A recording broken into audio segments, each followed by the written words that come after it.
The champagne glass trembled between my fingers, reflecting fractured golden light across my borrowed dress. The charity gala hummed around me with conversations I wasn't meant to hear, perfumes I couldn't afford to wear, and people who looked through me rather than at me. The banquet hall of the Asterian Hotel gleamed with crystal chandeliers that hung like frozen rain above marble floors, polished to mirror shine. I didn't belong here.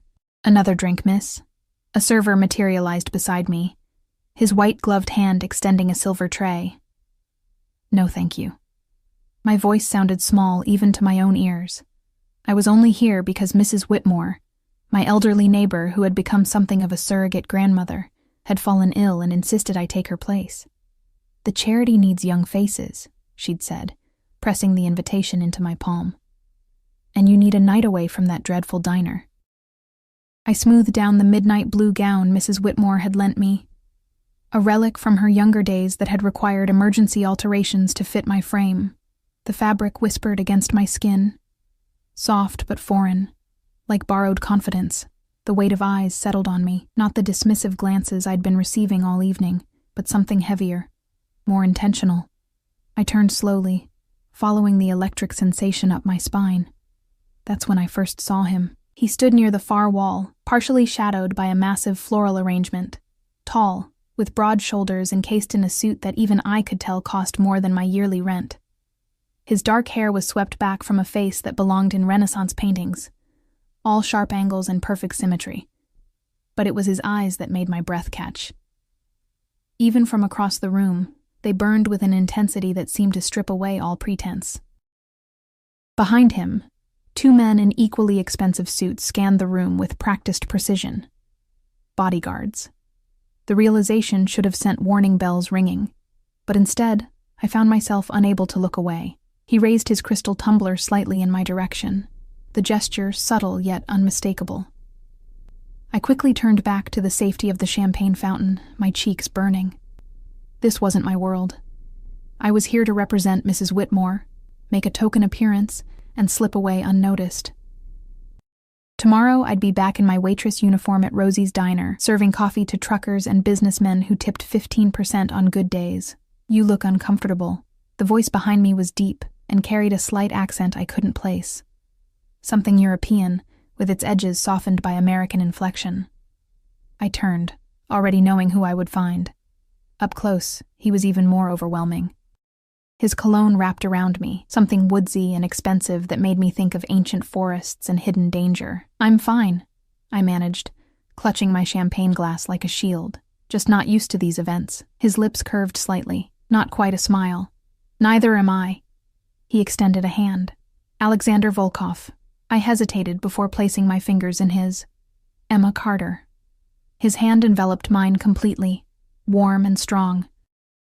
He didn't shake it so much as hold it, his thumb brushing lightly over my knuckles before releasing me.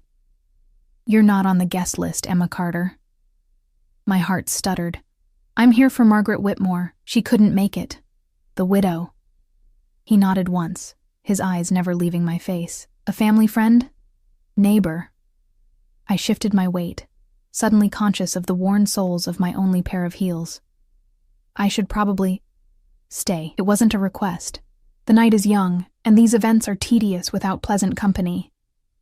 Before I could formulate a response that wouldn't sound pathetically eager or rudely dismissive, a commotion near the entrance drew everyone's attention. A group of men entered, their laughter cutting through the refined murmur of the gala. Something in the atmosphere changed instantly.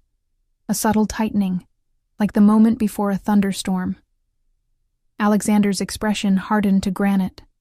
One of his bodyguards leaned in to whisper something in his ear, and he gave an almost imperceptible nod in response. "Who are they?" I asked, curiosity momentarily overriding my nervousness. "Business competitors." His voice had cooled several degrees. "Excuse me for a moment, Emma." He moved away with fluid grace, his guards flanking him as he approached the newcomers.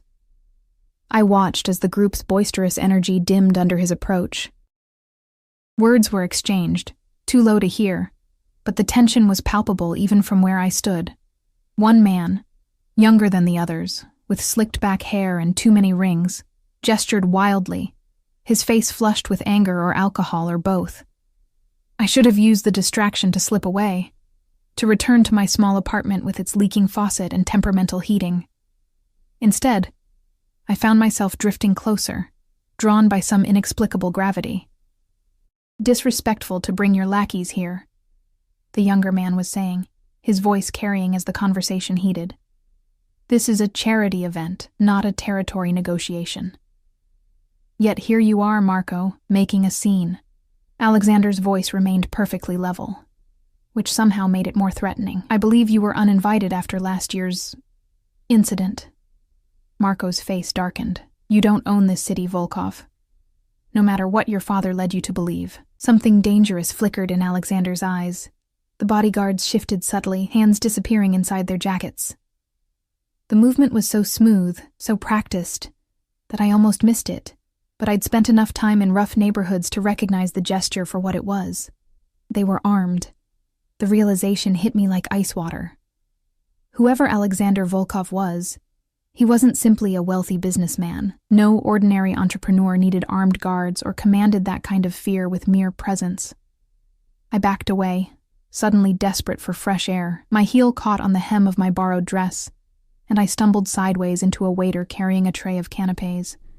The tray tilted, sending tiny toast points and caviar scattering across the marble floor like expensive confetti. "I'm so sorry." I dropped to my knees, frantically gathering the ruined hors d'oeuvres as conversations halted and attention turned in my direction. Shame burned through me as I collected soggy toast points with trembling fingers. A pair of polished leather shoes entered my field of vision, followed by a hand extended downward. I looked up to find Alexander standing over me, his expression unreadable. "Leave it," he said quietly. "The staff will handle it." I placed my hand in his and allowed him to pull me to my feet with effortless strength. Behind him, Marco and his companions were watching the scene with undisguised interest.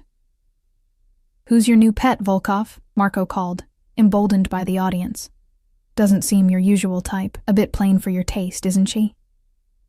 Something cold and terrible settled in Alexander's expression. The hand still holding mine tightened almost imperceptibly. "Apologize to the lady," he said, his voice soft but carrying across the suddenly silent room. Marco laughed, the sound brittle and forced. "Come on, it was just—" "I said," Alexander interrupted, each word precisely enunciated, "apologize to the lady." The command in his voice was absolute. Every person in the room seemed to hold their breath. Marco's smile faltered. "No offense intended, miss," he muttered, not quite meeting my eyes. The orchestra in the corner, which had paused during the confrontation, tentatively began playing again. A waltz that filled the awkward silence with sweeping strings. Alexander turned to me, his previous coldness melting into something equally intense, but far more personal. "Dance with me," he said. Though it wasn't really a request, I glanced around at the crowd still watching us, at the mess on the floor, at Marco's humiliated expression. "I don't think—" "Dance with me," Alexander repeated, his voice dropping lower, "or I'll lose my patience." His eyes flickered toward Marco and his group. "And every man in this room will regret it." As if on cue, the surrounding men, including the security staff and several guests, subtly stepped away, creating a clear path to the dance floor. Even Marco and his companions retreated a few steps. In that moment, I understood that whatever power Alexander Volkov wielded, it was absolute in this circle, and for reasons I couldn't comprehend, I had become entangled in his display of dominance. My options were simple: dance with this dangerous man, or potentially witness something I'd rather not see. "One dance," I whispered, allowing him to lead me to the center of the floor. His hand settled at the small of my back, firm and possessive. "One dance," he agreed, though his tone suggested he was merely humoring me. As he guided me into the waltz with surprising grace for such a formidable man, I caught the scent of his cologne again, mixed now with something metallic and sharp that might have been adrenaline. My borrowed dress swirled around my ankles, and the chandeliers spun overhead like stars caught in a whirlpool. "You've made an enemy tonight," I said quietly, careful to keep my expression neutral for our audience. Alexander's laugh was low and without humor, Marco Ricci was my enemy long before tonight. His father and mine had disagreements. What kind of businessman are you exactly? I dared to ask, though I suspected I already knew the answer. His eyes, a shade of blue so dark they appeared almost black in the dimmed ballroom, held mine. The successful kind, Emma Carter. The kind that makes problems disappear. A chill ran through me, despite the warmth of his hand on my back. I should have been terrified. I should have excused myself the moment the dance ended and run as far as my second-hand heels would carry me. Instead, I found myself oddly transfixed, a rabbit caught in the hypnotic gaze of a predator, unable to look away even as danger loomed. "Why me?" I finally asked as he guided me through a turn. "There must be a dozen more suitable women here. Women from your world." Something flickered across his face, surprise perhaps at my directness. "You were the only one who didn't want something from me," he said after a moment. "The only genuine thing in a room full of facades." The music swelled around us, and Alexander pulled me a fraction closer than proper dance etiquette allowed. I should have resisted, maintained some distance, but instead, I found myself yielding to his lead, to the strange electricity that seemed to arc between us. "And now?" I asked, my voice barely audible above the orchestra. His lips curved into that not-quite smile again. "Now I find myself wanting something from you." The waltz ended before I could respond, the final notes hanging in the air between us like an unfinished conversation. Alexander's hand lingered on mine as he stepped back, his eyes never leaving my face. "Thank you for the dance, Emma Carter," he said formally, though there was nothing formal about the way he was looking at me. Like I was a puzzle he intended to solve piece by piece. I should have walked away. Should have thanked Mrs. Whitmore for the opportunity, returned her dress with a polite note, and forgotten this night ever happened. Instead, I made the first in what would prove to be a series of fateful mistakes. "Perhaps another," I suggested, heart hammering against my ribs. Something darkly satisfied crossed his expression. "I thought you'd never ask." As he led me into a second dance, I caught Marco Ricci watching us from the edge of the room, his expression a complex mixture of fear and calculation. Over Alexander's shoulder, his bodyguards maintained their vigilance, scanning the crowd with practiced efficiency. I had stepped into something far beyond my understanding, a world of power plays and dangerous men, of wealth that bought loyalty and silence in equal measure. And as Alexander's hand tightened possessively at my waist, I realized with startling clarity that I might never find my way out again. The chandeliers above us cast our intertwined shadows across the marble floor, a kaleidoscope of light and dark, choice and consequence. Tomorrow seemed a lifetime away, and my small apartment and diner uniform belonged to another person entirely. Tonight, I belonged to the dance, to the moment, to him, though I didn't yet understand what that would mean. The night stretched on like a fever dream. One dance became 2, then 3, until I lost count entirely. Alexander kept me at his side even after the music ended, his hand resting possessively at the small of my back as he guided me through conversations with people whose names and titles blurred together in my memory. "Smile," he murmured against my ear during a particularly tedious exchange with an older couple. "Dimitri is a business associate. His wife collects gossip like some collect art." I forced my lips into what I hoped was a convincing smile, though my face had begun to ache from the effort. The woman, Katrina, studied me with the clinical interest of an entomologist examining a new species of insect. "How did you two meet?" she asked, her accent similar to Alexander's but more pronounced. "Alec never brings dates to these functions." Before I could stammer out the truth, that we'd met barely 2 hours ago, Alexander's arm slid around my waist. "Emma is a friend of Margaret Whitmore," he said smoothly. "I've been trying to convince her to accompany me for some time." The lie rolled off his tongue with such ease that I nearly believed it myself. Katerina certainly did, her previously suspicious expression softening into something like approval. "Margaret has excellent taste," she said, patting my arm with bejeweled fingers. "You must join us for dinner next week, both of you."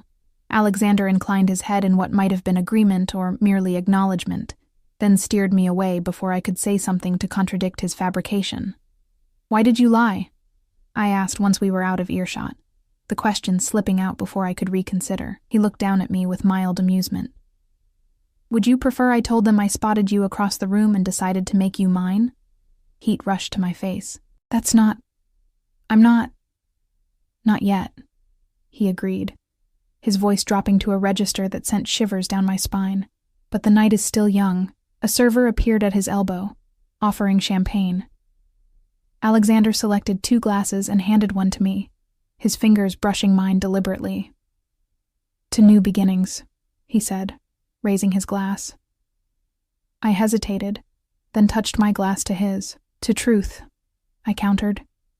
Something like respect flickered in his eyes before he took a sip. I did the same, the champagne sliding down my throat in an effervescent rush that did nothing to calm my nerves. One of his bodyguards approached, leaning in to whisper something. Alexander's expression hardened momentarily, before returning to its usual inscrutable calm. I need to step away briefly, he told me. Business that can't wait. Victor will stay with you. Before I could protest, he was gone, moving through the crowd with purposeful strides. In his place stood the taller of his 2 guards, Victor, apparently, a mountain of a man with close-cropped blonde hair and a face that seemed permanently set in disapproval. Mr. Volkov said to ensure your comfort, he stated flatly, his accent thicker than Alexander's. Do you require anything? What I required was a moment alone to collect my thoughts, to make sense of the whirlwind evening and the magnetic pull of a man I should, by all logic, be running from. Just some air, I said, gesturing toward the balcony doors visible through the crowd. If that's allowed. Victor's expression didn't change, but he nodded once and began clearing a path through the glittering attendees. People moved aside without question, their conversations faltering as we passed. I felt their curious glances like physical touches against my skin. The night air hit me like salvation when we finally stepped onto the balcony. The sounds of the gala muted behind us, replaced by the distant hum of city traffic and the whisper of wind through decorative topiaries. I moved to the stone balustrade and gripped it with both hands, letting the cool night air clear my champagne-fogged mind. Who is he, really? I asked without turning, the question directed at Victor, but mostly at the indifferent stars above. For a long moment, there was only silence, and I thought he might not answer. Then his heavily accented voice came from behind me, measured and careful. Mr. Volkov is a businessman with varied interests. Import, export, real estate, security. Security? I repeated, turning to face him. Is that what you call it? Victor's face remained impassive. It is what we call it. A door opened at the far end of the balcony, spilling light and music into our quiet sanctuary. Marco Ricci stumbled through, his movements suggesting he'd had considerably more to drink since our earlier encounter. He froze when he saw us, swaying slightly on his feet. Well, he slurred, his gaze fixing on me with unpleasant intensity. Volkov's new toy, left all alone. Victor moved with surprising speed for a man his size, positioning himself between Marco and me. Return inside, Mr. Ricci. You are intoxicated. Marco's laugh was ugly. And you're what? Her babysitter? Where's your boss? Found someone more interesting already? My fingers tightened on the stone balustrade. Mr. Volkov stepped away on business. He'll be back shortly. Business, Marco repeated, making the word sound obscene. Is that what he told you? Let me guess. He spotted you across the room, decided you were different from other women, made you feel special? His lip curled. It's his routine. Next week it'll be someone else. Victor took a step forward. Last warning, Mr. Ricci. Ask him about Natalia, Marco continued, his eyes locked on mine even as he retreated a step. Ask him what happens to his different women when he gets bored. Before Victor could respond, the main balcony doors swung open, and Alexander emerged. The change in atmosphere was immediate and electric. Marco's bravado visibly wilted under Alexander's cold gaze. I believe you were just leaving, Alexander stated, the words clipped and precise. Marco's jaw worked, but whatever courage the alcohol had granted him evaporated under that stare. He muttered something unintelligible and slipped past Alexander, back into the safety of the crowded ballroom. Silence descended, broken only by the distant sounds of the gala and the city beyond. Alexander dismissed Victor with a slight nod, waiting until the bodyguard had positioned himself by the balcony doors before approaching me. "Did he upset you?" he asked, his voice deceptively gentle. I studied his face, searching for any sign that Marco's words had affected him. There was nothing. His expression remained as controlled and unreadable as ever. "Who is Natalia?" The question escaped before I could stop it. Something dangerous flashed in his eyes. "Marco speaks of things he doesn't understand." "That's not an answer." "No," he agreed, moving closer. "It's not." He stood beside me at the balustrade now, close enough that I could feel the heat of him against the cool night air. Below us, the city sprawled in a tapestry of lights and shadows, cars moving like blood cells through illuminated arteries. "There are things about me you shouldn't know, Emma," he said after a moment, his voice lower. "Things that would make you run if you were wise." I turned to face him fully. "Then why am I here? Why single me out?" He studied me with an intensity that made my breath catch.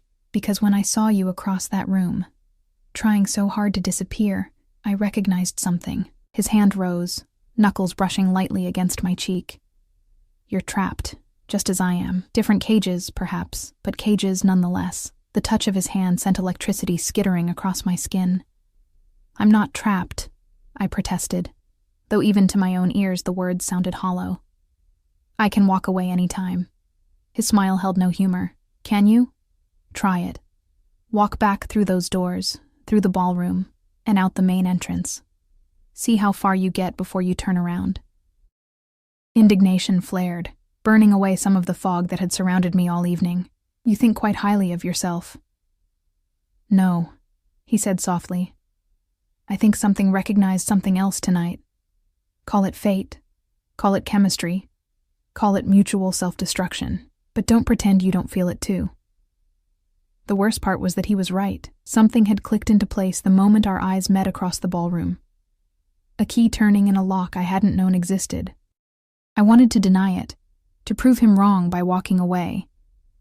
But the truth hummed between us like a live wire. "I should go home," I said instead, the words sounding weak even to my own ears. "Where is home?" he asked, his hand dropping from my face. "A little apartment in East Ridge, nothing special." "Alone?" The question hung in the air between us, weighted with implication. "Yes," I admitted, "alone." Something like satisfaction flickered across his features. "My car can take you."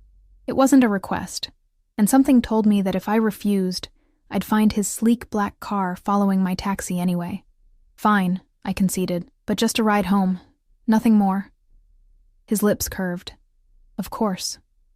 We returned to the gala long enough for Alexander to make our excuses to the hosts, something about an early morning commitment that sounded rehearsed and hollow to my ears.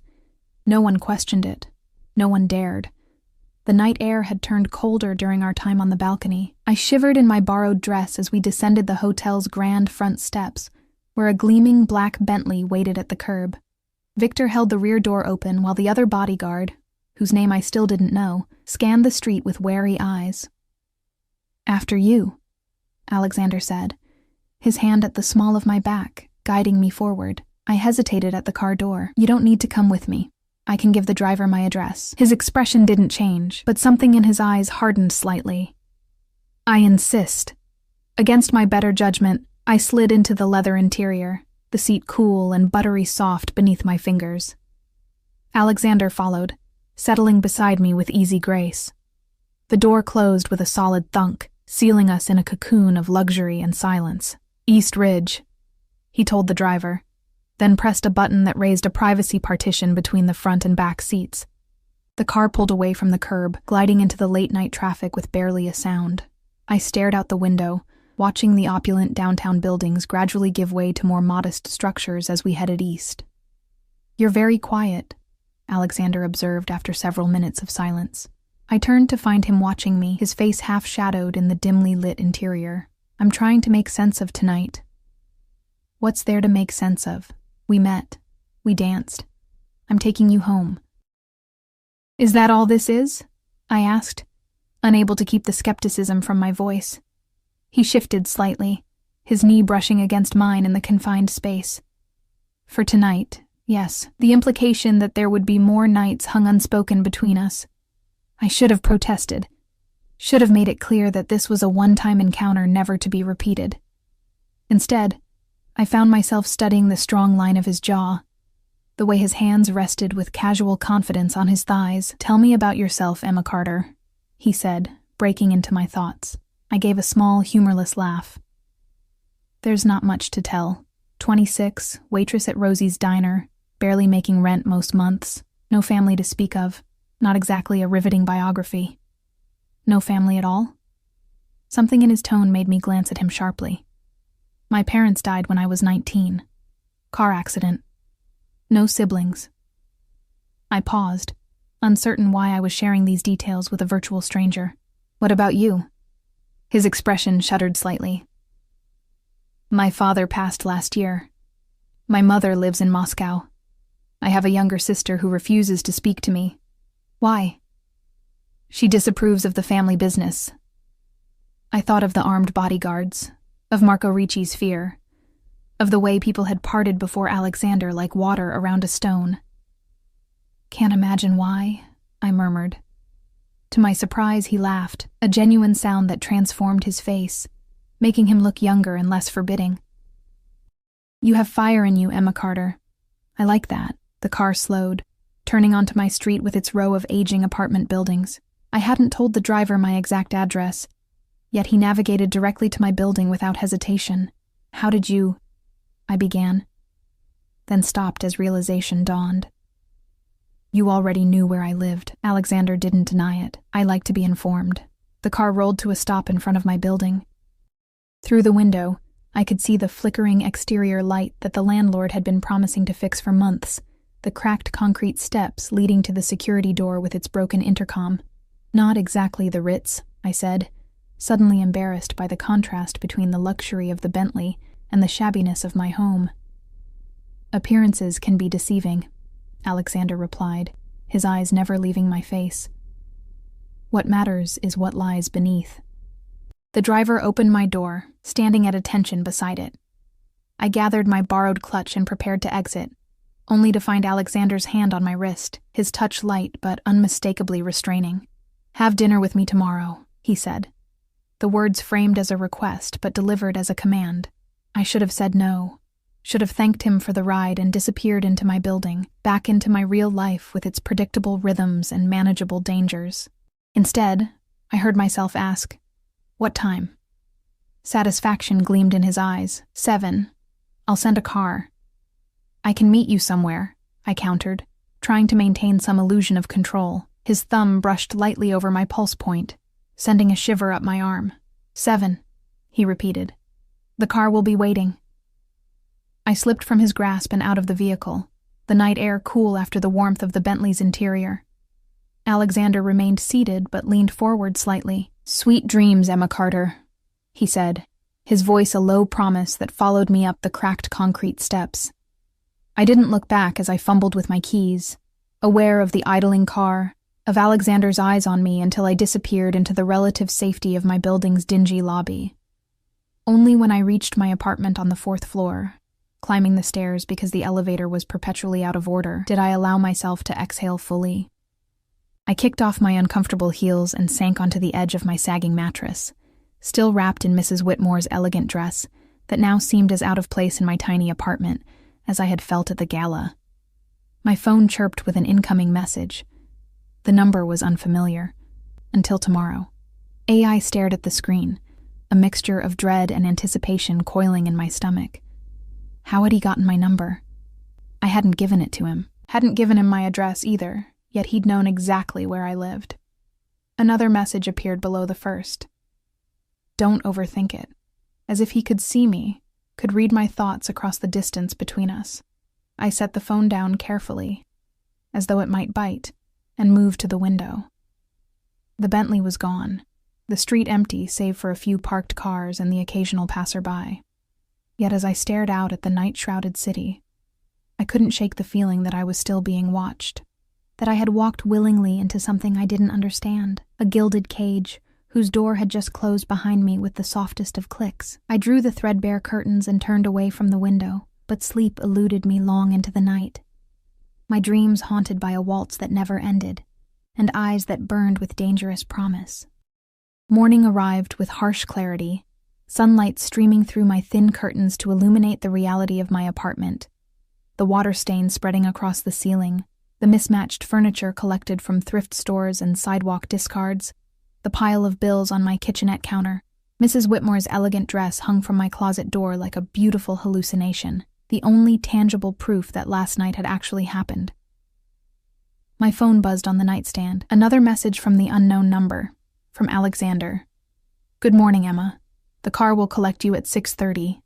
I stared at the screen, torn between exhilaration and unease. Last night's champagne-infused bravery had dissipated with the morning light, leaving only questions. Who was this man, really? What did he want from me? And why was I so drawn to someone who radiated danger from every pore?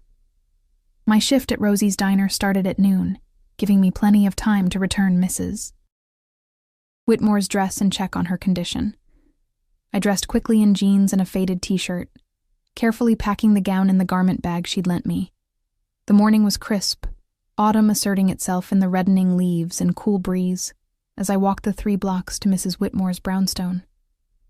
Unlike my dilapidated apartment building, her home stood proudly on a tree-lined street, its brick facade weathered but dignified. I rang the bell, shifting my weight nervously from foot to foot. Mrs. Whitmore answered wearing a silk robe, her silver hair pinned neatly despite her illness. "Emma, dear," she greeted me, voice slightly hoarse but warm. Come in, come in." I followed her into the parlor, where sunlight filtered through lace curtains onto antique furniture.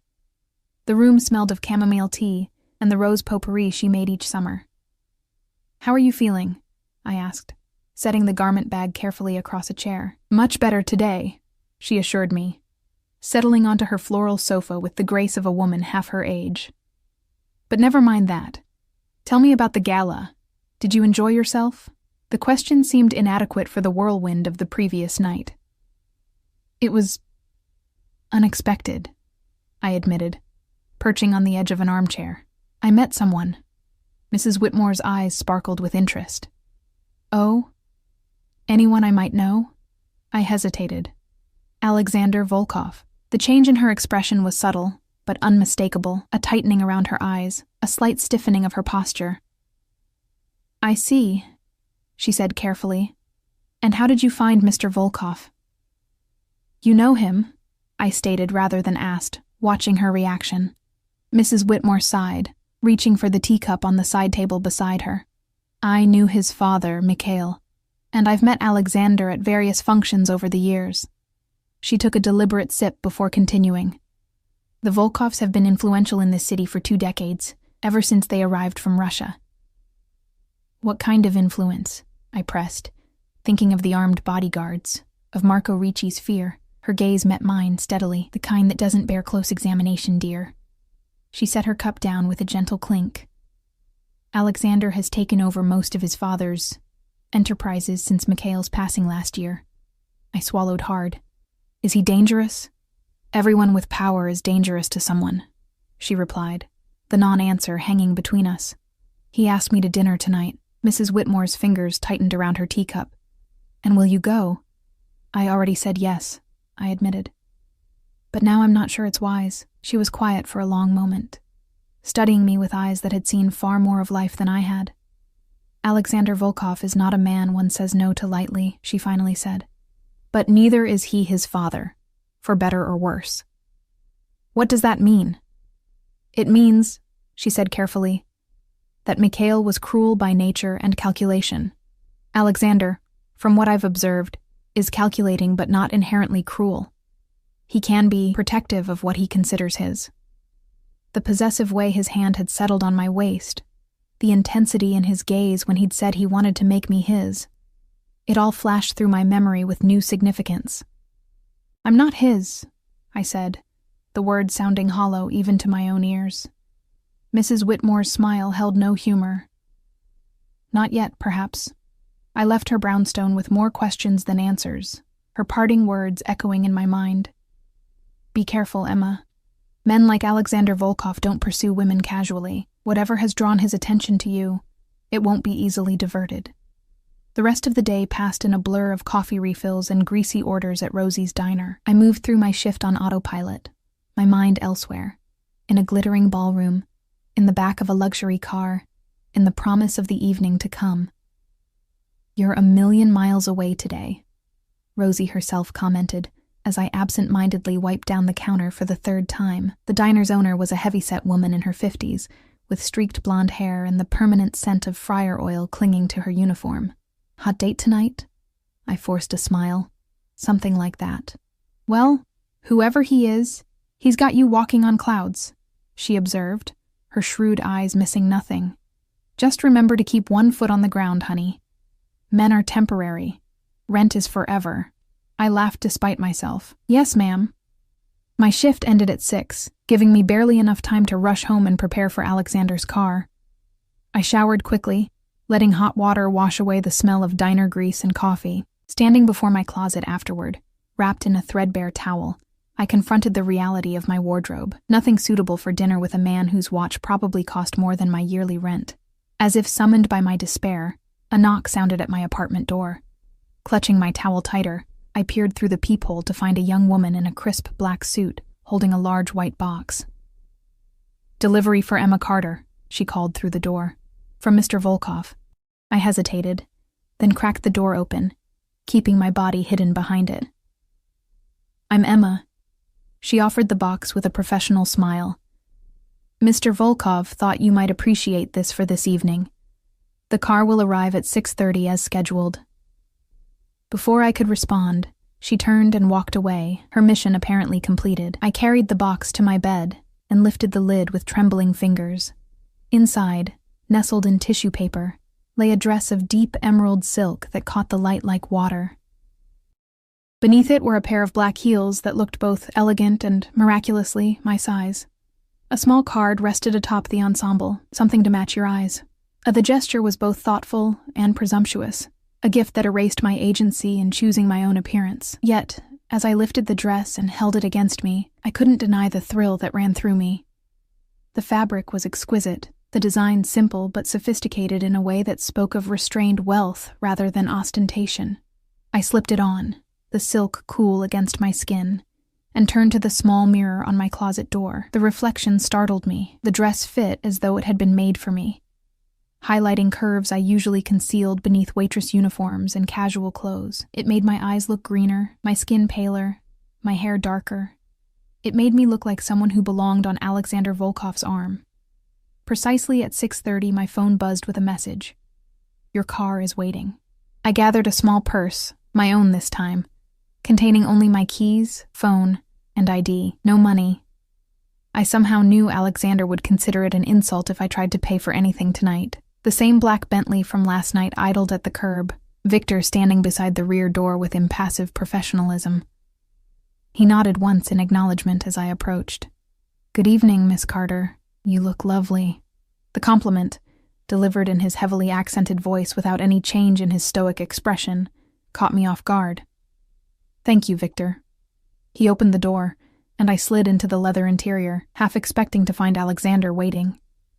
Instead, the back seat was empty, the privacy partition already raised. The drive took us downtown, past the glittering high-rises and exclusive boutiques, then unexpectedly turned toward the river that bisected the city. We followed the winding riverside road until the urban landscape gave way to more isolated properties set back from the street behind ornate gates and high walls.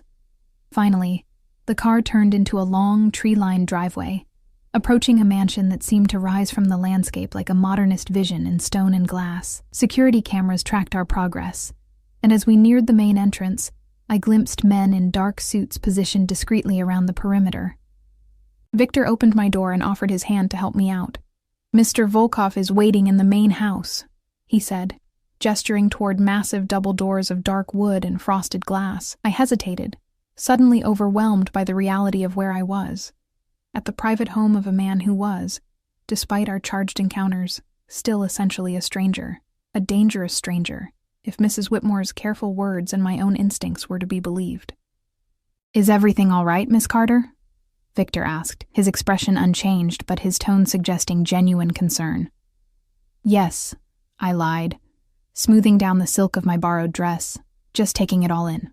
The front doors opened before we reached them, revealing a sleek interior of polished concrete floors, minimalist furnishings, and strategic lighting that highlighted what appeared to be museum-quality art on the walls. A man I didn't recognize, not the second bodyguard from the gala, nodded respectfully. "Miss Carter," he greeted me. "Mr. Volkov is on the terrace. Please follow me." I was led through the expansive main floor, past spaces that blurred together in my nervous state. A living room with a fireplace large enough to stand in, a dining room dominated by a table that could seat 20, a kitchen where staff moved with quiet efficiency. Finally, glass doors slid open to reveal a stone terrace overlooking the river, the city skyline visible in the distance as twilight settled over the water. Alexander stood at the terrace's edge, his back to me, silhouetted against the darkening sky. He turned at the sound of our approach, and the intensity of his gaze as it traveled over me sent heat rushing to my cheeks. "Emma," he said, my name in his mouth sounding like something precious. "You look beautiful." He himself wore a simple black shirt open at the collar, sleeves rolled to reveal strong forearms, and dark trousers that emphasized his height and lean strength, less formal than at the gala, but no less commanding. "Thank you for the dress," I said, finding my voice. "It wasn't necessary. I disagree."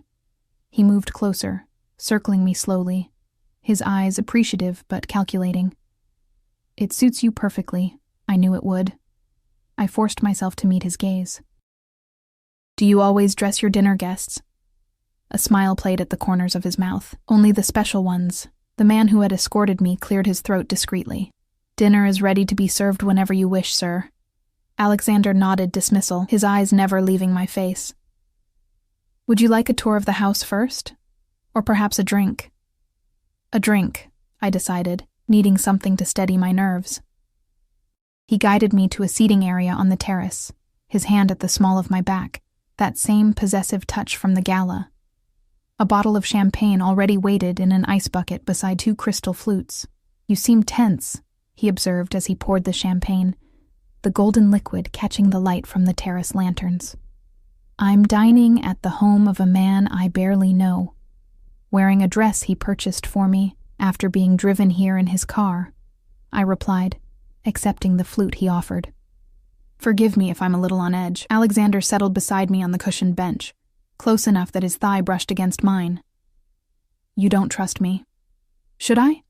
I countered, taking a sip of champagne to hide my nervousness. He studied me for a long moment. "No," he finally said, surprising me with his honesty. "You shouldn't trust anyone in this world, Emma. Least of all men with power. Then why am I here?" His eyes darkened. "Because despite that wisdom, there's something between us that defies rational caution. I felt it the moment I saw you. You felt it too." The truth of his words resonated uncomfortably. There was something between us, a pull as inexorable as gravity, drawing me toward him despite every warning bell in my mind. "Tell me about your business," I said, changing the subject. "The real version, not what you tell people at charity galas." Alexander's expression shuddered slightly, but he didn't feign ignorance. "My family has interests in shipping, real estate, private security, and certain regulatory services." "Regulatory services," I repeated skeptically. "Is that what they're calling organized crime these days?" I regretted the words the moment they left my mouth, half expecting anger or denial. Instead, Alexander laughed, that same genuine laugh from the car ride, transforming his severe features into something almost boyish. "You really do have fire," he said, his eyes warming with what seemed like genuine appreciation. "Yes, Emma. Some would call it organized crime. Others would call it filling the gaps left by inefficient governance. It depends on your perspective. And your perspective is?" He sipped his champagne thoughtfully.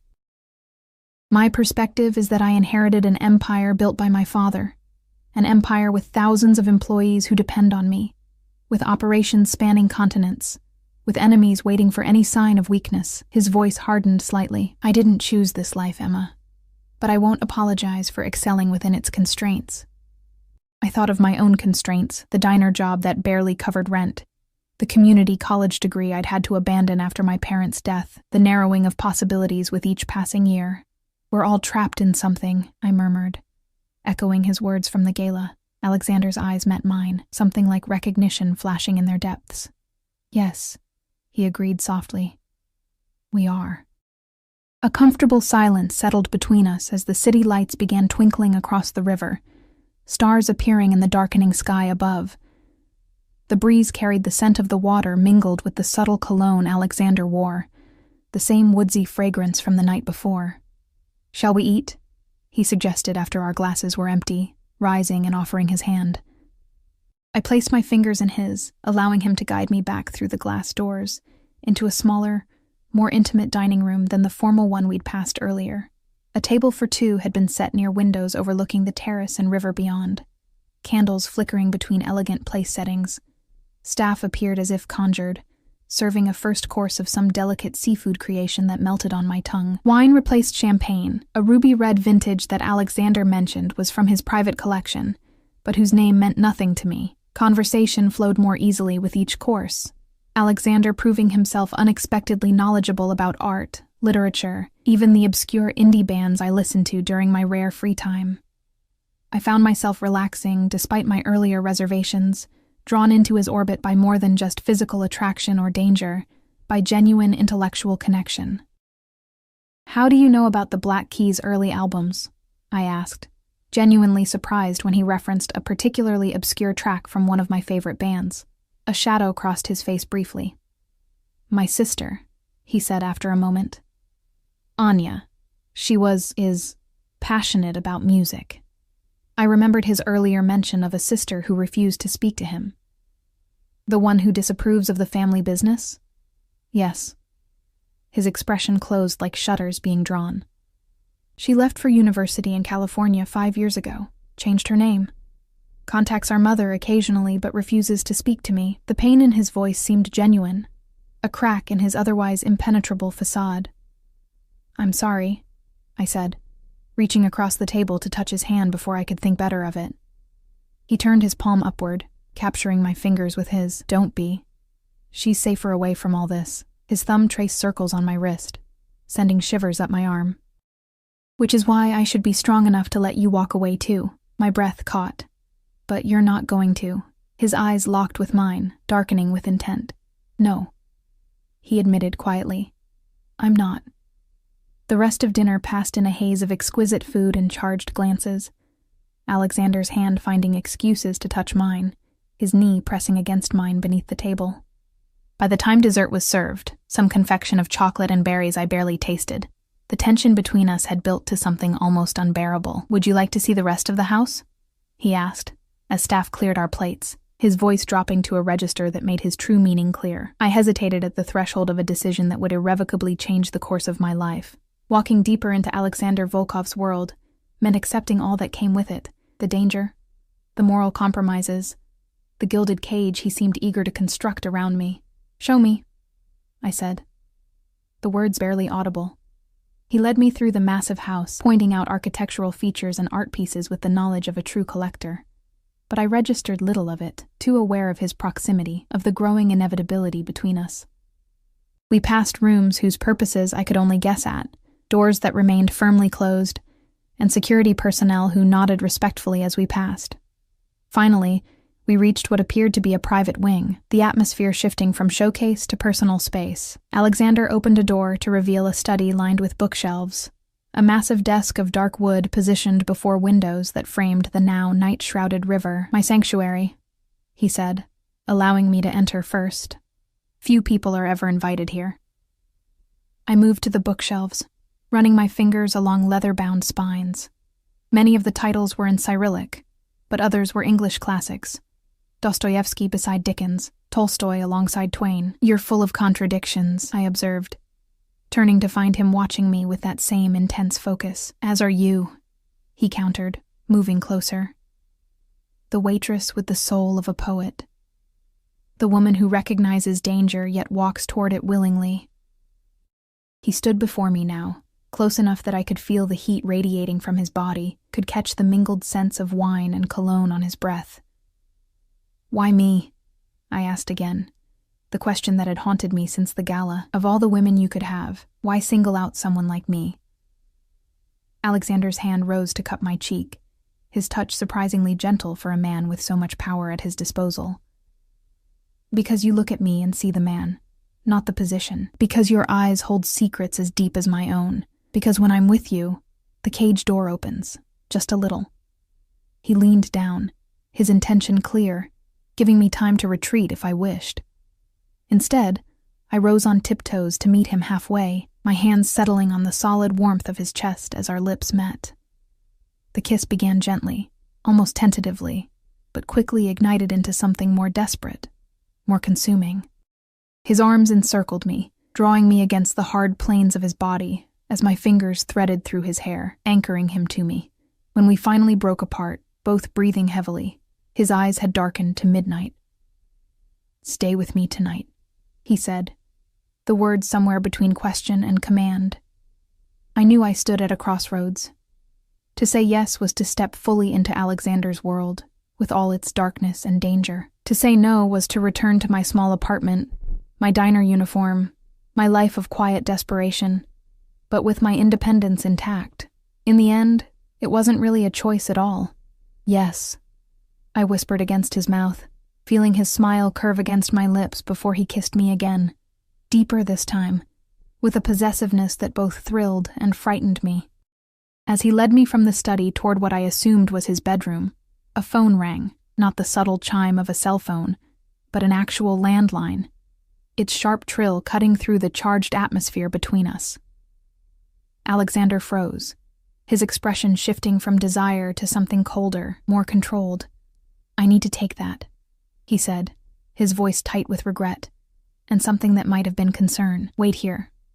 I won't be long." He returned to the study, closing the door behind him with a soft click that nonetheless felt definitive.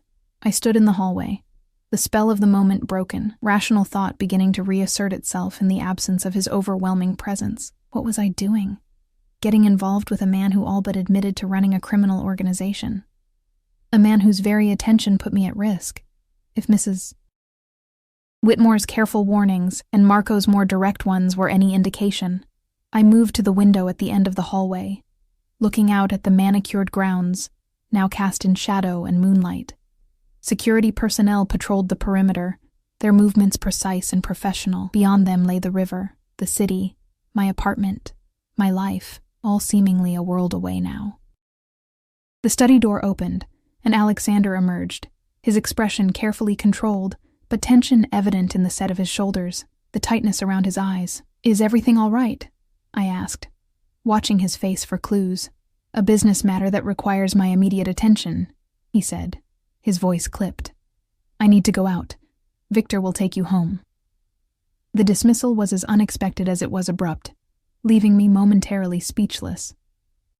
Just minutes ago, he'd been kissing me senseless, asking me to stay the night.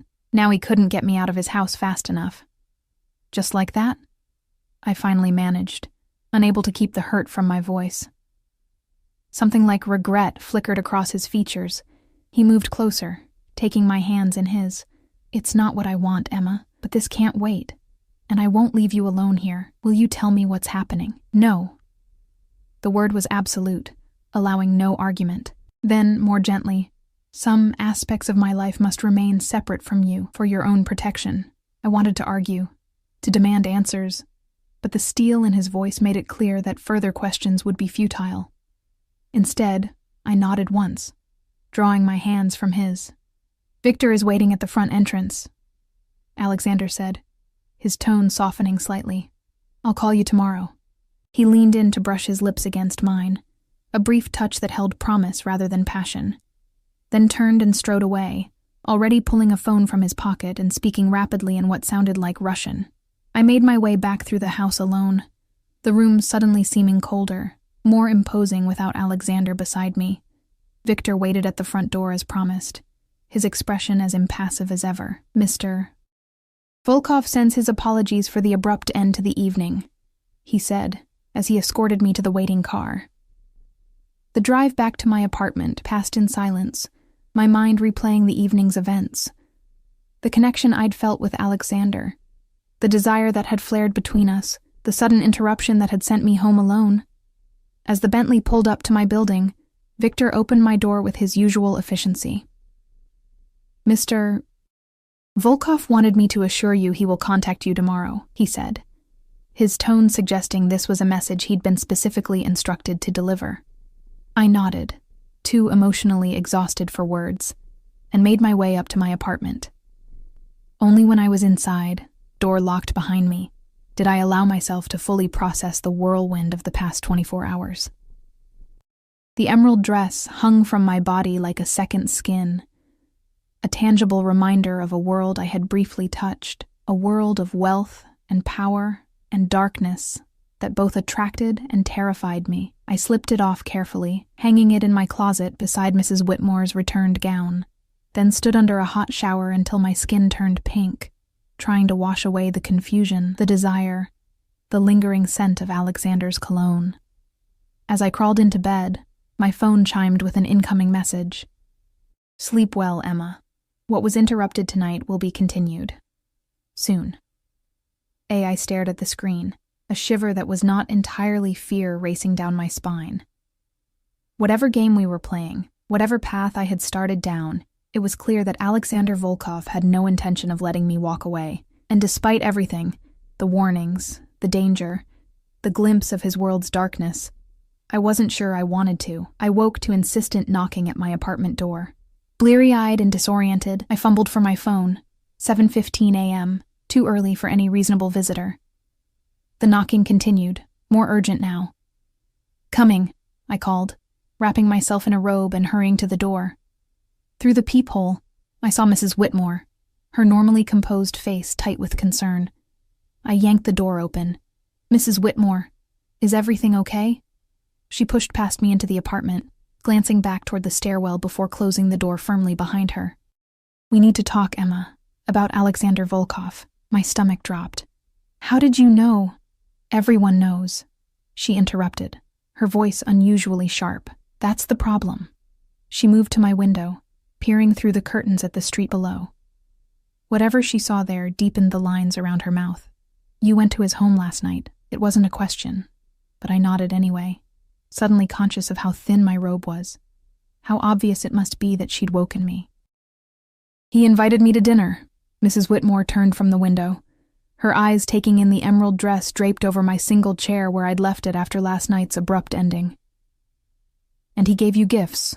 It's just a dress, I said, the words sounding hollow even to my own ears. It's never just a dress with men like Alexander Volkov. She sank onto the edge of my unmade bed, suddenly looking every one of her 70-plus years. Sit down, Emma. There are things you need to understand. I perched beside her, pulling my robe tighter against the morning chill and the gravity in her voice. You're scaring me. Good, she said simply. You should be scared. Becoming involved with Alexander puts you in danger, and not just from his enemies. What do you mean? Mrs. Whitmore sighed, her hands twisting in her lap. I told you I knew his father, Mikhail. What I didn't tell you is how well I knew him. She paused, seeming to gather herself. 30 years ago, I was you, Emma. Young, struggling, dreaming of something more, and Mikhail Volkov noticed me. The revelation stunned me into silence. I tried to reconcile the elegant, proper woman beside me with someone who had been involved with a man like Mikhail Volkov. We met at a gallery opening. I was working as a server, just as you work at that diner. He singled me out, pursued me with an intensity that was— She paused, searching for the right word. Intoxicating. Within weeks, I had moved into his house, was wearing clothes he selected, meeting people he approved of. I believed I was in love. What happened? I asked, though part of me didn't want to know. Her eyes met mine, steady despite the pain reflected there.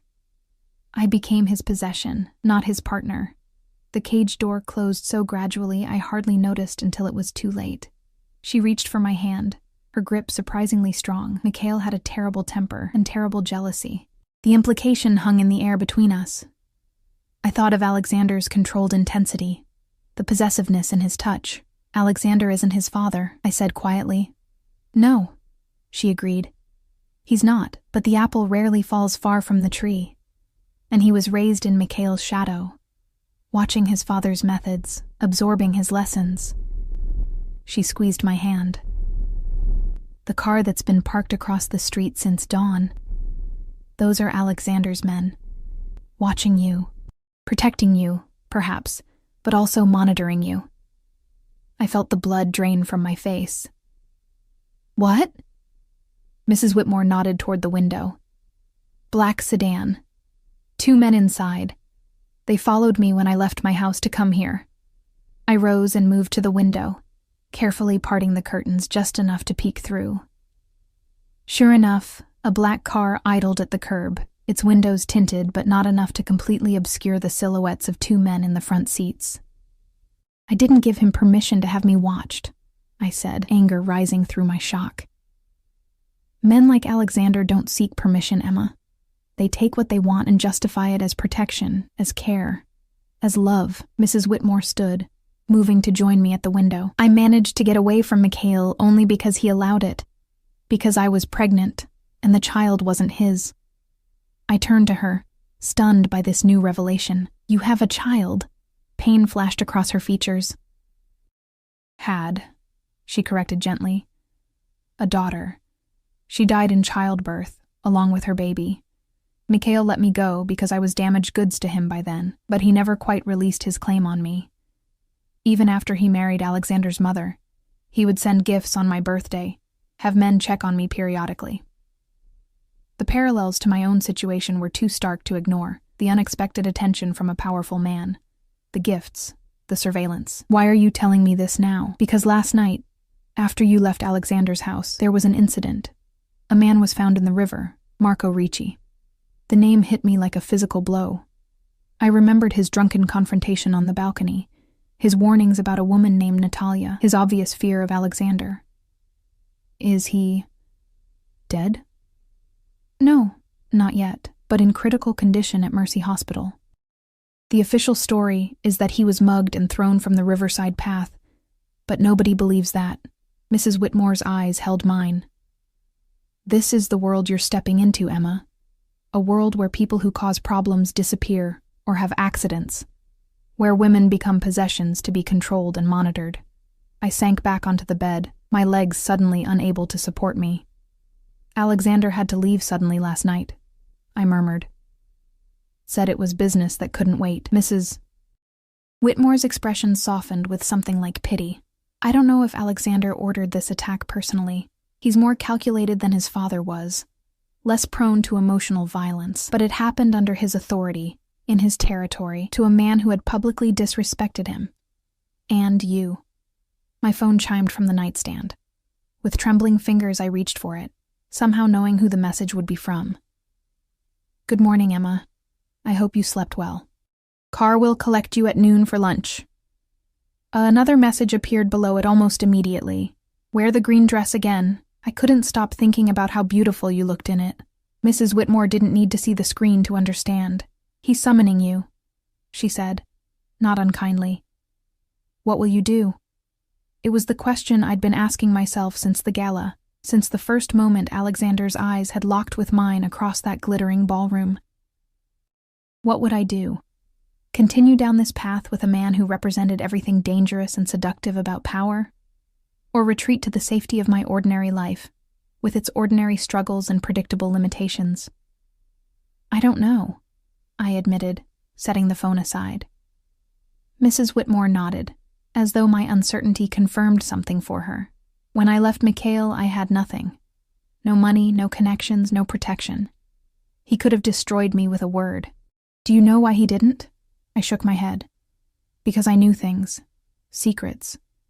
Details about his business, his associates, his methods. She straightened her shoulders. Information is protection, Emma. If you go forward with Alexander, keep your eyes open and your ears sharper. Notice everything. Remember everyone. It may be the only insurance policy you have. She rose to leave, pausing at the door. Whatever you decide, be certain it's what you want. Men like Alexander Volkov don't accept rejection gracefully, and they never forget what they consider betrayal. After she left, I sat motionless on the edge of my bed, her warnings circling in my mind like vultures. Outside, the black sedan remained, a visible reminder of Alexander's reach. My phone gleamed on the nightstand, awaiting my response to his invitation, or summons, as Mrs. Whitmore had called it. I had 3 hours before the car would arrive, or not arrive, depending on my decision. 3 hours to choose between safe obscurity and dangerous possibility. The hot water of the shower did nothing to clear my thoughts. As I dressed in my everyday clothes, jeans and a simple blouse, my eyes kept straying to the emerald dress, its fabric catching the morning light like a silent promise. My phone rang. Not a message this time, but an actual call, Alexander's number. I stared at the screen, my finger hovering over the accept button before finally pressing it. Hello? My voice sounded smaller than I intended. Emma. Just my name, but the way he said it sent shivers down my spine despite my reservations. You didn't respond to my messages. I was in the shower, I said, the mundane detail feeling strange in conversation with him. Ah. A pause, filled with unspoken implications. Did you sleep well? I thought of Mrs. Whitmore's revelations, of Marco Ricci in the hospital, of the men watching my apartment. Not really. Another pause, longer this time. When he spoke again, his voice had cooled slightly. You've heard about Marco's unfortunate accident. It wasn't a question. I gripped the phone tighter. Was it an accident? Of course, he replied smoothly. A mugging gone wrong. The riverside path can be dangerous at night. Is that why you had to leave so suddenly? To arrange this accident? The silence that followed was heavy with tension. When Alexander finally spoke, his voice had dropped to that dangerously soft register I remembered from the gala. Be very careful with your accusations, Emma. Or what? I challenged, anger temporarily overwhelming caution. Will I have an accident too? Don't be ridiculous. The ice in his tone could have frozen the sun. I would never harm you, but there are realities to my world that you need to accept if we're to continue. If we're to continue, I repeated slowly. So I do have a choice. Alexander sighed, the sound surprisingly human coming from him. Everyone has choices, Emma, but choices have consequences. Is that a threat? No, he said, his voice softening again. It's simply truth. I want you in my life. I think you want to be there, but my world comes with certain complications. Like men watching my apartment? Did you order that? Or is it another complication I'm supposed to accept? Another pause. I see Mrs. Whitmore has been filling your head with concerns. The fact that he knew about her visit, so recent that the men in the car couldn't possibly have reported it yet, sent a chill through me. Are you having my apartment bugged too? No, he said, sounding genuinely surprised at the suggestion. But Margaret Whitmore visiting you the morning after our dinner is hardly coincidental. She has her own history with my family. She told me, I said, about your father, about what he did to her. Alexander was quiet for so long, I wondered if the call had dropped. My father, he finally said, each word precisely measured, was a brutal man in many ways. I am not him, Emma. Then call off your watchdogs. Let me decide on my own whether to see you again. The security detail is for your protection, he countered. Marco Ricci has associates who might blame you for his current condition, given your connection to me. A connection that consists of 2 evenings in your company, I pointed out. Hardly the great romance of the century. Not yet, he agreed, something warmer entering his voice. But I felt it from the first moment I saw you, Emma. There's something between us, something rare. Tell me you don't feel it too. The worst part was that I did feel it. That inexplicable pull. That sense of recognition that transcended our different worlds. Despite everything, I wanted to see him again, wanted to explore whatever this connection was. The car will come at noon, he said into my silence. The choice to enter it is yours, but know this. His voice dropped lower. If you walk away now, I won't pursue you. You'll be free of me and my world entirely. But it must be now, before we go any further. The offer surprised me, a clean break, a return to my ordinary life. It should have been exactly what I wanted after Mrs. Whitmore's warnings. After learning about Marco's accident. I need to think, I said finally. Of course, he replied, his tone neutral once more. Until noon, then. Perhaps. The call ended, leaving me in silence broken only by the distant sounds of traffic and my own uneven breathing. I moved to the window, looking down at the black sedan still parked at the curb.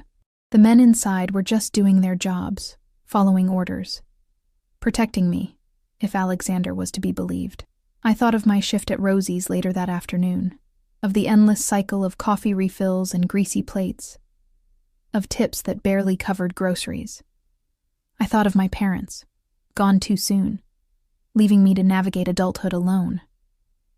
I thought of the community college degree I'd had to abandon, of dreams deferred and eventually discarded.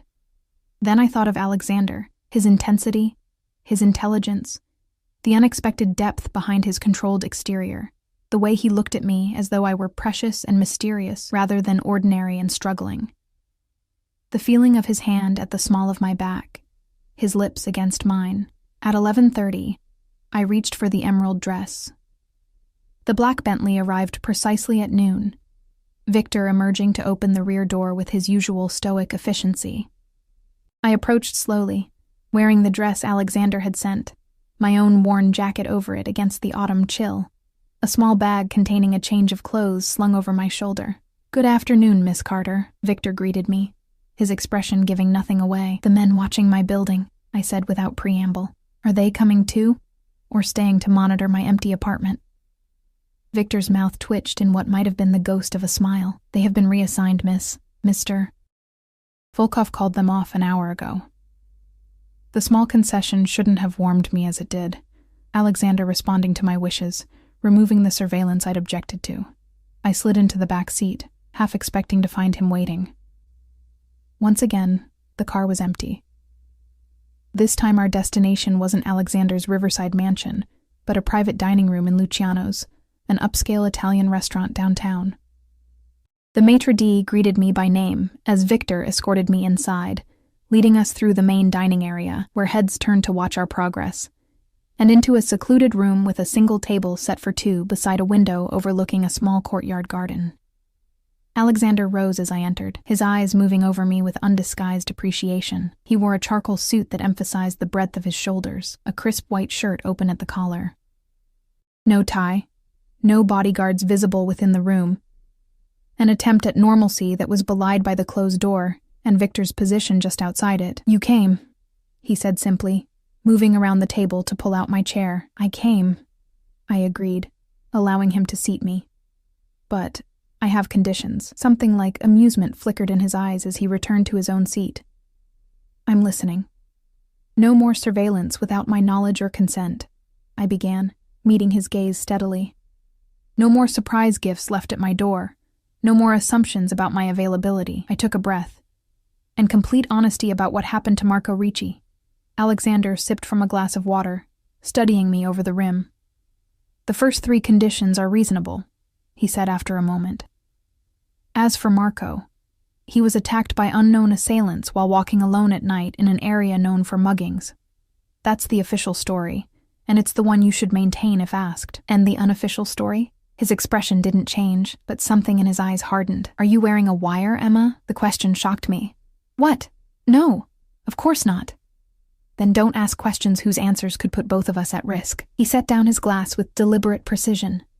"There are aspects of my business that must remain separate from our personal relationship, for your protection as much as mine. So I'm supposed to just ignore the fact that a man who warned me about you ended up nearly dead the same night?"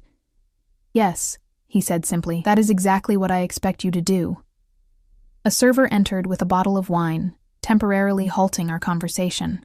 Alexander tasted and approved it with the ease of long practice, waited for our glasses to be filled and the server to depart, then leaned forward slightly. "Emma," he said, his voice gentler, "I understand your concerns. Margaret Whitmore's experience with my father has colored her view of me, understandably so. But I am offering you something different, a relationship based on mutual respect and honesty, within certain necessary boundaries." "What kind of relationship?"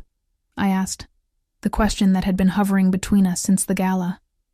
"What exactly do you want from me?" Alexander's eyes held mine. "Everything," he said simply. "Your time, your trust, your body, your heart.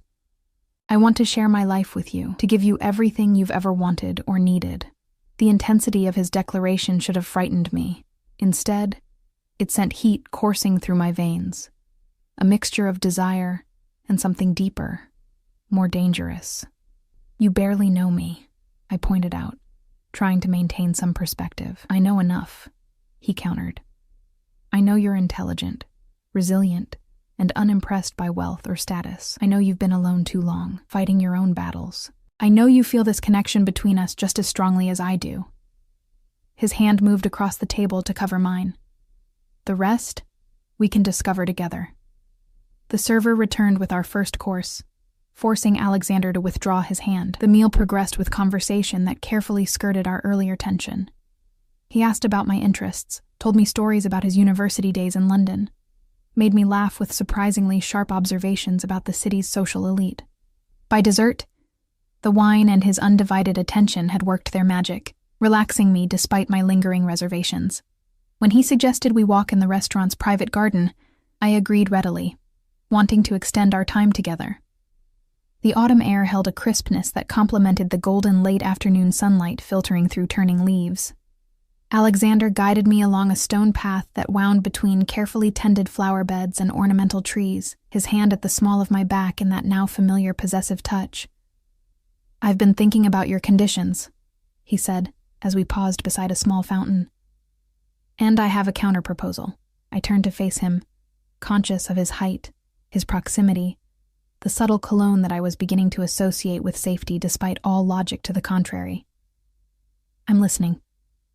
"Move in with me," he said, the directness of the suggestion taking my breath away. "Not as a possession or a trophy, but as my partner. Share my home, my life." His eyes held mine, serious and intent. "No surveillance necessary if you're by my side. No questions about my business that put either of us at risk. Just us, building something together." I stared at him, momentarily speechless. I can't just... "Why not?" he challenged gently. "What's holding you to that apartment, to that diner job? What would you be giving up that couldn't be replaced with something better?" The answer, of course, was independence, the freedom to make my own choices, to fail or succeed on my own terms.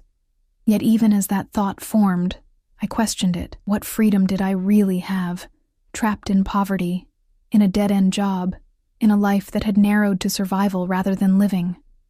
"I need time," I said finally. "This is moving too fast," Alexander nodded, disappointment visible in his eyes but accepting my hesitation.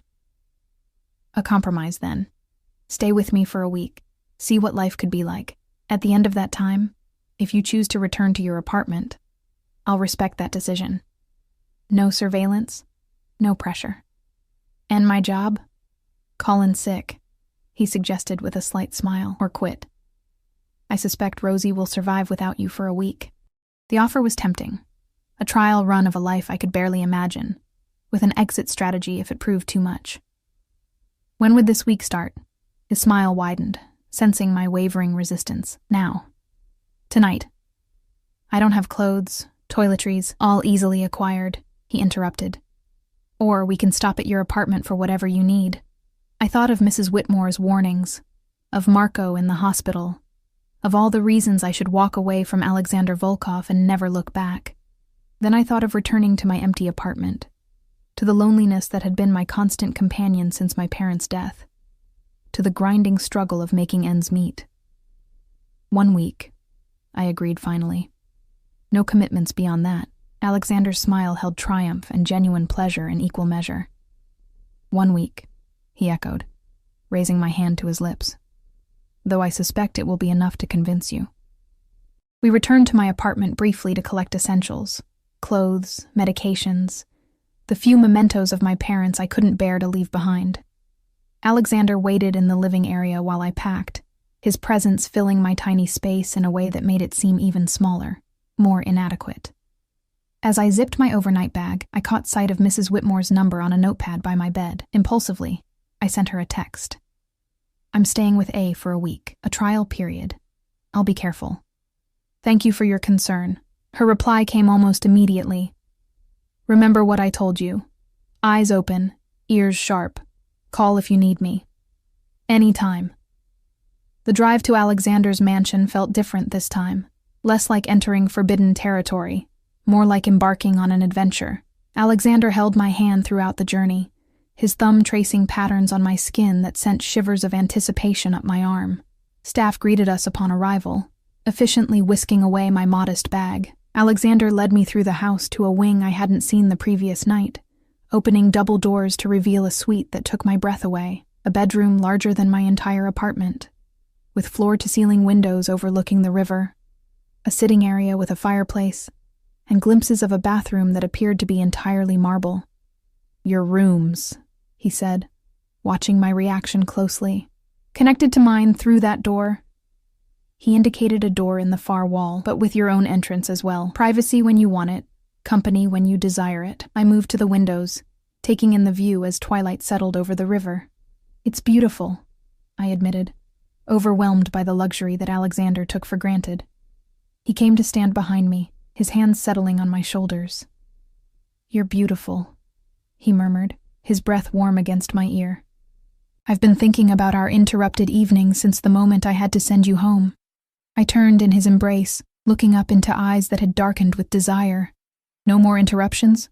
"None," he promised, his hands sliding down to my waist. "I've cleared my schedule entirely. For the next week, my only priority is you." When he kissed me, it was with the same intensity as the previous night, but with a new edge of possession, of certainty that I was now, at least temporarily, his. I yielded to it, to him, allowing myself to be swept into the current of desire that had been building since our first meeting. His hands moved over the silk of the emerald dress, tracing the curves beneath with appreciative skill. "As stunning as you look in this," he murmured against my neck. "I've been imagining you without it since the moment you first wore it." I should have felt vulnerable, out of my depth in this world of wealth and power. Instead, as Alexander's fingers found the zipper at the back of my dress, I felt a surprising sense of strength, of choice. I was here because I wanted to be, stepping into his world with eyes wide open. "Show me," I whispered against his mouth, my hands already working at the buttons of his shirt. "Show me what it means to be yours." His eyes darkened at my words, something primal and possessive flashing in their depths. "Mine," he agreed, the single word holding both question and confirmation. As the dress slipped from my shoulders to pool at my feet, as Alexander gathered me into his arms to carry me toward the massive bed, I surrendered to the inevitability that had been set in motion the moment our eyes met across that glittering ballroom. For better or worse, for 1 week or longer, I had stepped fully into Alexander Volkov's world, into his life, his arms, his heart. And despite every warning, every rational objection, I couldn't bring myself to regret it. Days blended into one another in Alexander's world.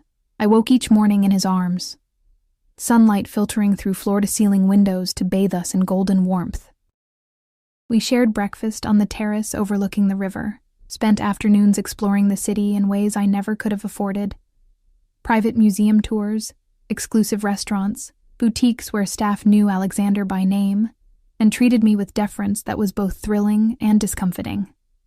At night, we returned to his home, our home as he increasingly referred to it, where he introduced me to pleasures I had never known existed, both in and out of the bedroom. His passion was matched only by his attentiveness, his desire to learn every inch of my body, every facet of my mind. "What are you thinking?" he asked on our 5th night together, his fingers tracing lazy patterns on my bare back as we lay tangled in his sheets. Outside, rain pattered against the windows, turning the world beyond into a watercolor blur. "That this doesn't feel real?" I admitted, my cheek pressed against his chest, listening to the steady rhythm of his heart. "Like I'm going to wake up back in my apartment, back in my old life." He shifted, tilting my face up to meet his gaze. "This is real, Emma, and it doesn't have to end." The unspoken question hung between us. My week with Alexander was nearly over, the deadline we had agreed upon approaching with inexorable certainty. Soon I would have to decide, return to independence and struggle, or embrace this new life of luxury and passion, and compromise. Because despite the bubble of bliss we had created, Reality intruded in small but unmistakable ways. The calls Alexander took in his study, door firmly closed. The men who came and went at odd hours, speaking in hushed tones that ceased when I entered a room. The way staff and associates watched me with barely disguised curiosity, as though trying to determine what made me special enough to capture their boss's undivided attention. And through it all, Mrs. Whitmore's warnings echoed in my mind. Information is protection. Keep your eyes open, your ears sharper. So I watched. I listened. I noticed which associates made Alexander tense, which names caused his expression to shudder. I cataloged the patterns of his business, the shipments discussed in careful euphemisms, the territories mentioned in passing, the hierarchies evident in who waited and who was admitted immediately to his presence. I learned that Victor had served with Alexander's father in some unnamed capacity before emigrating to America, that Dmitri, the business associate from the gala, controlled the dockworkers' union through a complex system of bribes and favors, that a woman named Irina managed the legitimate side of Volkov Enterprises with terrifying efficiency and unwavering loyalty. Most importantly, I learned about Natalia, the name Marco had thrown at me like a weapon on the balcony, not from Alexander, who deflected my careful questions, but from a photograph I discovered in a desk drawer while searching for a pen.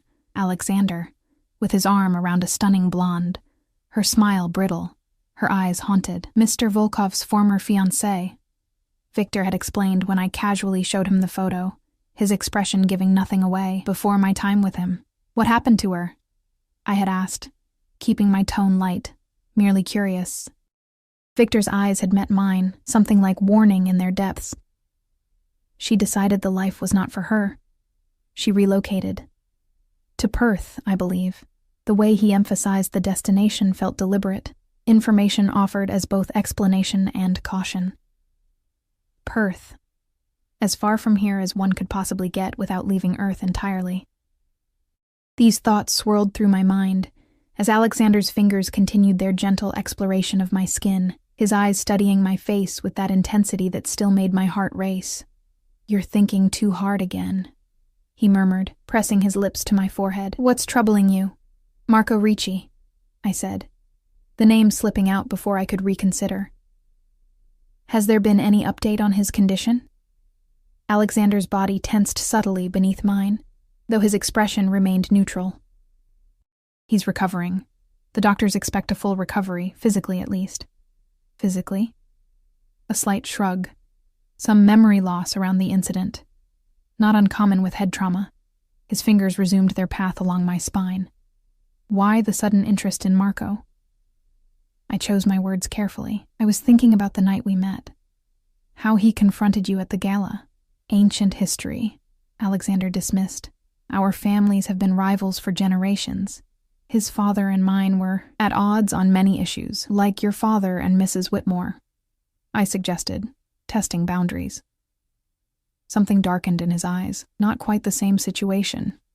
My father had genuine feelings for Margaret, in his way. The Riccis have always been business competitors, nothing more. I propped myself up on one elbow, studying his face in the dim light. What happened between them? Between your families? Alexander was quiet for a long moment, his expression unreadable. Then he sighed, one hand coming up to brush hair from my face with unexpected tenderness. "You won't let this go, will you?" he asked, resignation rather than anger in his voice. "I want to understand your world," I said truthfully. "All of it, not just the parts you choose to show me." Another silence. Longer this time. I waited, patient, sensing he was weighing how much to reveal. "The Volkovs and Riccis have controlled different aspects of this city's underground economy for decades," he finally began, his voice measured. "My father handled imports, exports, protection. Antonio Ricci specialized in gambling, prostitution, local drugs. An uneasy balance existed. Not peace exactly, but a mutual understanding of boundaries." He shifted, sitting up against the headboard, drawing me against his side as though needing the physical connection to continue. "When I took over after my father's death, I began consolidating operations, modernizing. Antonio was old school, resistant to change.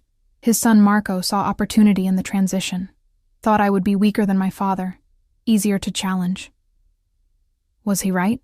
I asked, feeling the slight tensing of Alexander's muscles at the question. No, he said simply, he wasn't. The implications hung unspoken between us. I thought of Marco in the hospital, of the accident that had so conveniently removed him as a threat, at least temporarily.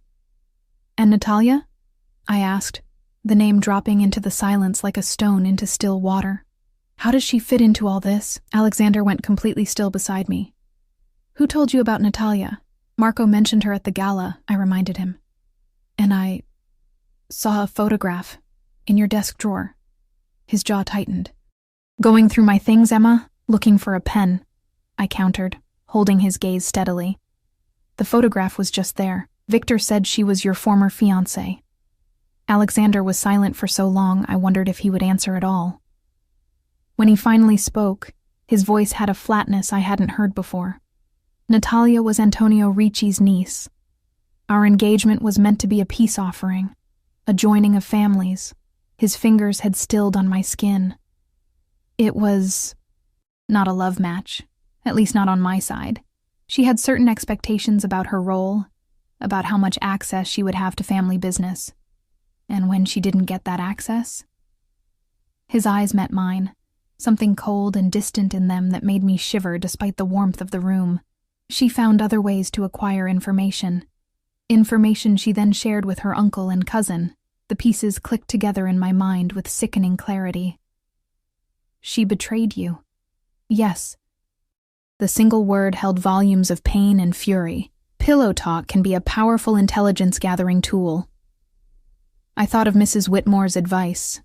Information is protection, and wondered suddenly if I had been playing a more dangerous game than I realized in my careful observations of Alexander's world. What happened to her? I asked, though part of me didn't want to know the answer. Nothing happened to her, Alexander said, his voice controlled once more. When I discovered her betrayal, I ended our engagement and suggested she might be happier elsewhere. She chose Perth. A generous settlement ensured her comfort and her silence. Relief washed through me, though questions lingered. Had Natalia truly left voluntarily? Or had exile been the only alternative to a fate like Marco's? And what did it say about me that I was relieved, rather than horrified by the possibility? I would never betray you, I said softly, the words emerging unbidden. Alexander's expression softened, his hand coming up to cup my cheek.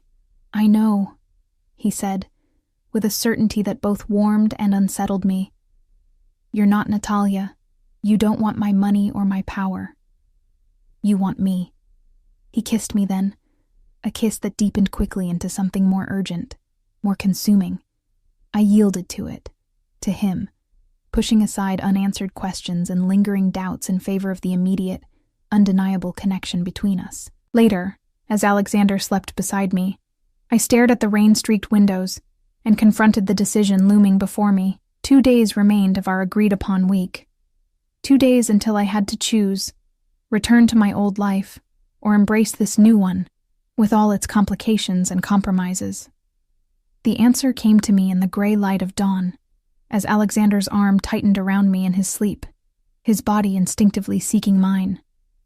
For better or worse, I had already chosen. Perhaps I had chosen the moment I accepted his dance at the gala, or when I entered his car for dinner, or when I agreed to this trial week. I belonged with Alexander now, to him in some ways, but more importantly to myself in his world. The Emma Carter who had existed before, struggling, invisible, alone, seemed like a half-formed version of the woman I was becoming at his side. When he woke, I was watching him, my decision evident in my eyes before I spoke the words. Ask me again, I said quietly. He blinked sleep away, understanding dawning as he took in my expression. Move in with me, he said, no hesitation in his voice. Be my partner, my equal, my love. Yes, I replied simply. His kiss was jubilant, possessive, tender all at once.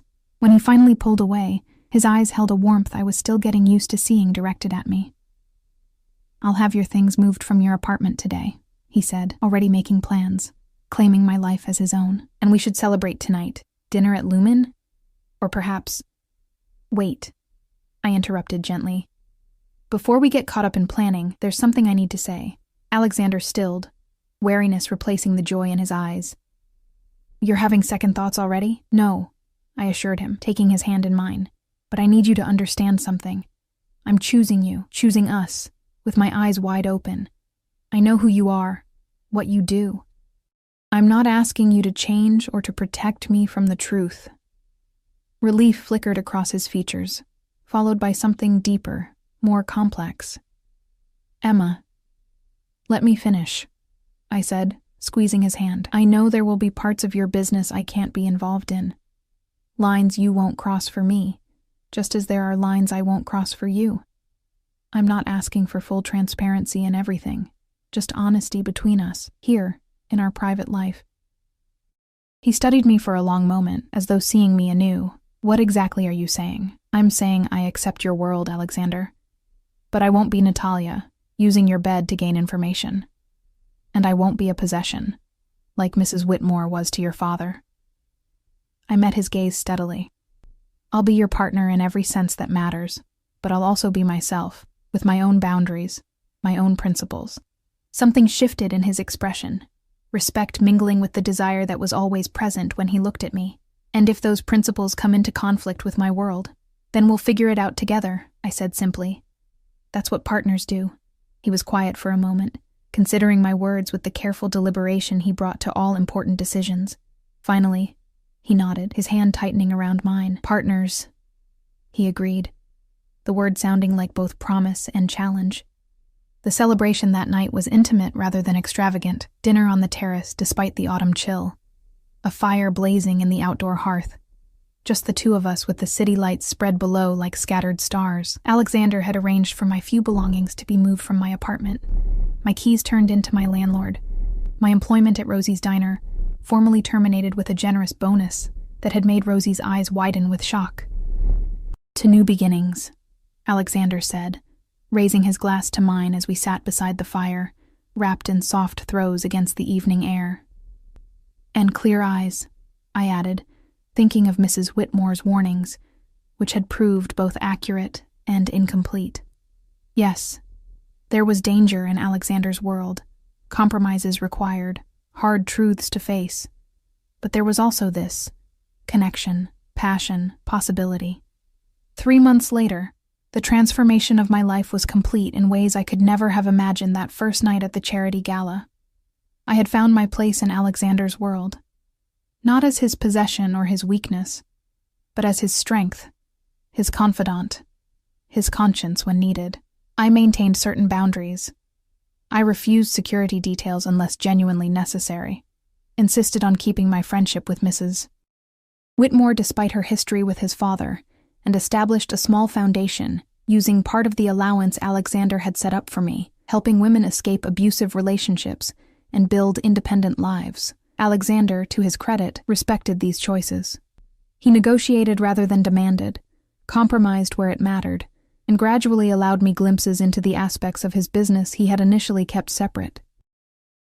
Not because I asked, but because he trusted me, a trust I guarded as fiercely as he protected me. Marco Ricci recovered from his accident, eventually returning to his family's business with a newfound respect for boundaries.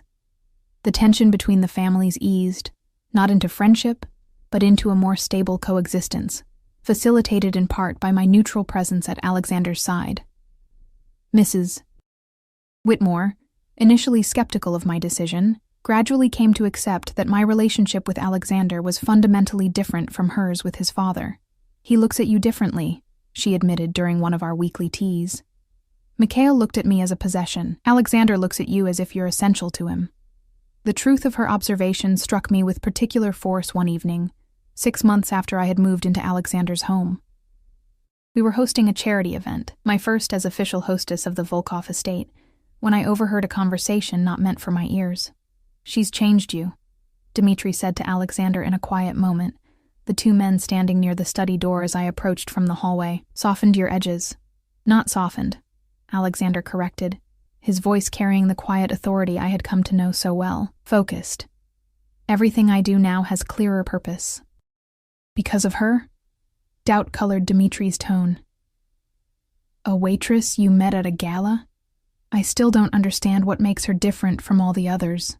There was a pause, during which I should have announced my presence but found myself frozen, waiting for Alexander's answer. The others wanted what I could give them, he said finally. Money, status, protection. Emma wants me, just me. And she sees me, not the position, not the power, not the legacy. She makes choices with her eyes wide open, knowing exactly who and what I am. And that's enough? Dmitri pressed. This domestic arrangement, this partnership? Alexander's laugh held genuine amusement. More than enough. It's everything. I stepped back quietly, not wanting to embarrass either man by revealing my eavesdropping.